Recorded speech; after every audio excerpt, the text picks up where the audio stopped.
በሐዋሳ ኢንዱስትሪ ፓርክ ልዩ የኢኮኖሚ ዞን ውስጥ በሚገኘው ቶዮ ሶላር ካምፓኒ ውስጥ የሚገኙ ሰራተኞች በቻይና አለቆቻቸው ድብደባና ጥቃት እየደረሰባቸው እንደሆነና ስለ ጉዳዩ ደጋግመን ብናመለክትም የሚሰማን አጥተናል ሲሉ የፋብሪካው ሰራተኞች ተናግረዋል። አንድ ኢትዮጵያዊ ሰራተኛም በአንድ ቻይናዊ ራሱን እስኪስት ድረስ ድብደባ እንደተፈጸመበት በማህበራዊ ትስስር ገጾች የተሰራጩ ምስሎች ያሳያሉ። ተደብዳቢው የፋብሪካው ሰራተኛ የሕክምና እርዳታ ለማግኘት ወደ ሆስፒታል ተወስዷል። ሰራተኞቹ እንደሚሉት ስህተት መስሎ ከታያቸው ኃላፊዎቹ ወደ ድብደባ ነው የሚገቡት ብለዋል። ስድቡ ለጉር ነው። ከዛ ከድብደባ በኋላ ለሰው ኃይል ልከው ቢፈልጉ ከስራ ያስባርራሉ ወይም ገንዘብ ያስከፍላሉ ሲሉ ገልጸዋል። ማኔጅመንት ላይ ያሉ ሰዎች ስራ አይገቡም። አንድ ትልቅ ኢንተርናሽናል የሆነ ድርጅት ያለ ሰው ሀብትና ያለ አስተዳደር ስራ ሊሰራ ይችላል ወይ ሲሉም ሰራተኞች ጠይቀዋል። ሰው ሀብት ላይ ያሉ ሰዎች የራሳቸውን ፍላጎት ብቻ ነው የሚያስጠብቁት።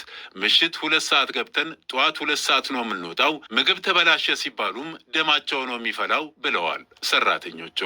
ድርጅቱ የበጀት ሙሉ ነገሩ ተቀይሯል። ቁርስ ከዚህ በፊት ቀይ ወጥ ነበር። ሻይ በዳቦና ምርመራ አድርገን ነው። ነገር ግን ሰው ሲወጣ በሽተኛ እየሆነ ነው ሲሉ ሰራተኞቹ ተናግረው አርኤስቪ ቫይረስ ዓለምን እያሳሰበ እንደሚገኝ ተገለጸ። በሽታው ለልብ ምት መዛባት፣ ለስትሮክ እና ለልብ ድካም አደጋ ይዳርጋል ተብሏል። አስቀድሞም ብዙዎችን ለህልፈት ዳርጓል። አርኤስቪ በመባል የሚታወቀው የመተንፈሻ አካል ቫይረስ በዓለም ዙሪያ መስፋፋት ጀምሯል። ምልክቶቹ ከጉንፋን ምልክቶች ጋር ተመሳሳይ ናቸው።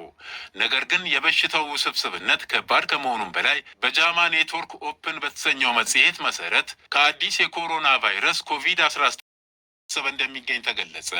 በሽታው ለልብ ምት መዛባት፣ ለስትሮክ እና ለልብ ድካም አደጋ ይዳርጋል ተብሏል። አስቀድሞም ብዙዎችን ለህልፈት ዳርጓል።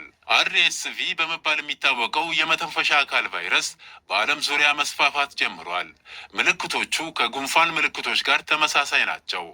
ነገር ግን የበሽታው ውስብስብነት ከባድ ከመሆኑም በላይ በጃማ ኔትወርክ ኦፕን በተሰኘው መጽሔት መሰረት ከአዲስ የኮሮና ቫይረስ ኮቪድ-19 አደጋ ጋር የሚነጻጸር ነው። የሲንጋፖር ጠቅላላ ሆስፒታል ስፔሻሊስት የሆኑት አያን ዊ የጉንፋን ምልክት ካለባቸው ህሙማን መካከል ከ5 እስከ 10 በመቶ የሚሆኑት በእርግጥም በዚህ ቫይረስ የተጠቁ ናቸው ብለዋል። ይህ ቫይረስ ከጉንፋን ወይም ከኮሮና ቫይረስ ያነሰ ቢሆንም የሚያስከትለው መዘዝ ልክ እንደነሱ ከባድ ሊሆን እንደሚችል ተናግረዋል። በመጽሔቱ እንደተገለጸው ሆስፒታል ከገቡ ህሙማን መካከል ወደ 5 በመቶ ከሚሆኑት በበሽታው ሞተዋል። የተጠቁት ደግሞ ለልብ ምት መዛባት፣ ለስትሮክ፣ ለደም መርጋትና ለልብ ድካም ከፍተኛ ተጋላጭነት አላቸው።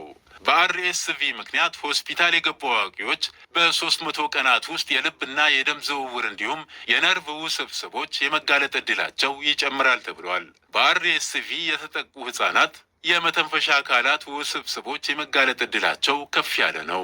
አርኤስቪ በፈረንጆቹ 1956 ዓ.ም በቤተ ሙከራ ቺምፓንዚዎች ላይ ተገኝቶ በ1957 ደግሞ በሰዎች ላይ ተገኝቶ